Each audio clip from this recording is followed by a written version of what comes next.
রাজবাড়ির মধ্যে। আর এই দেখতে পাচ্ছ এখানে কিন্তু রাজবাড়ির যে সমস্ত ঘরগুলো করা আছে, এটা হচ্ছে মন্দির।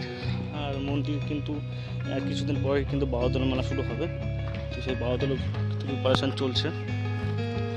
তো এখন আমরা নাট মন্দিরের মধ্যে ঢুকছি। দেখতে পাচ্ছ এটা হচ্ছে কৃষ্ণনগর রাজবাড়ির নাট মন্দির। তো এখানে কিন্তু বিভিন্ন রকম সিন্দুকগুলো আছে, তোমরা দেখতে পাচ্ছ এখানে। আর এখানে দেখতে পাচ্ছি কৃষ্ণনগর রাজবাড়ির যে সমস্ত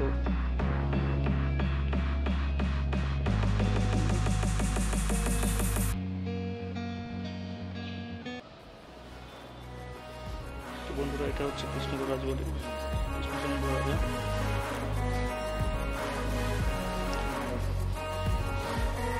রাজবাড়ির যে সমস্ত জিনিসপত্রগুলো, আসবাবপত্র সমস্ত কিছু এখানে সাজানো আছে, তোমরা দেখতে পাচ্ছ।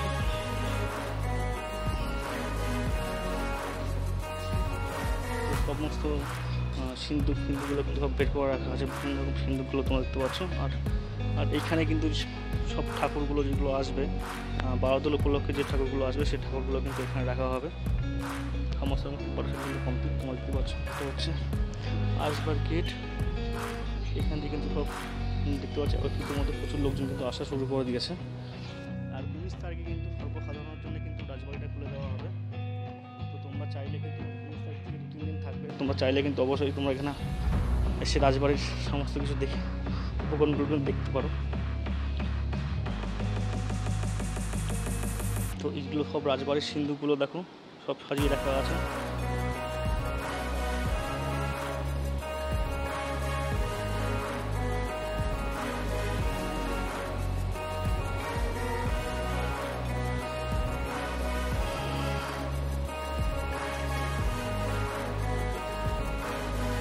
সরস্বতীর মূর্তি।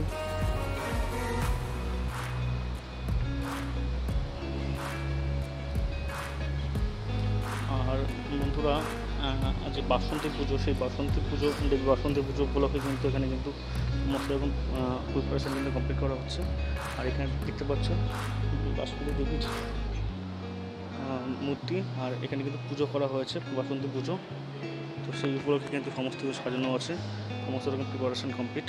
রানিমা কিন্তু এখন বাইরে নেই, তিনি কিন্তু ভেতরে আছেন। তো উনি আজকে বিকালের দিকে আসবে, সন্ধ্যার দিকে আসবে।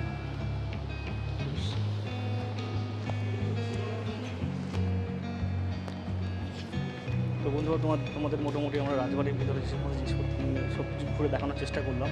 তো তোমরা দেখলে, এবং রাজবাড়ির ভিতরে যে অঙ্ক যেখানে রাজমা এবং রাজারা থাকেন, সেই জায়গায় তোমাদের নিয়ে যেতে পারলাম না, কিন্তু বাকি জায়গায় তোমাদের আশেপাশটা ঘুরিয়ে তোমার দেখালাম। তো তোমাদের দেখাচ্ছি, দেখো।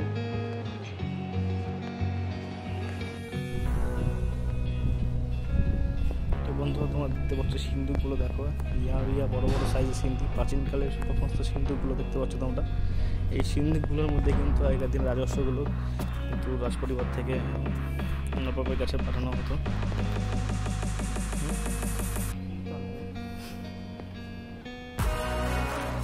ইয়া পেল্লাই সাইজের সমস্ত সিন্দুকগুলো দেখতে পাচ্ছ।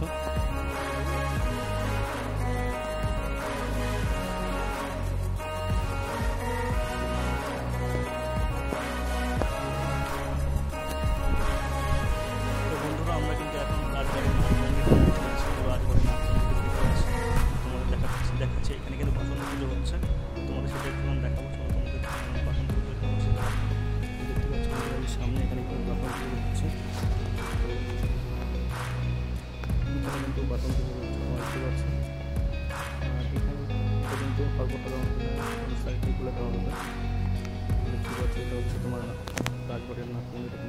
তো এই আশেপাশে তোমরা দেখতে পাচ্ছ, তোমার একটু আগে দেখিয়ে আনলাম যে এই যে সমস্ত রাজবাড়ির যে সমস্ত জিনিসপত্রগুলো আছে, সেগুলো কিন্তু বাইরে শোকেসের মধ্যে করে সাজিয়ে দেওয়া হয়েছে, দেখতে পাচ্ছ তোমরা। আর সুন্দরভাবে সাজানো হয়েছে বসন্ত পুজো।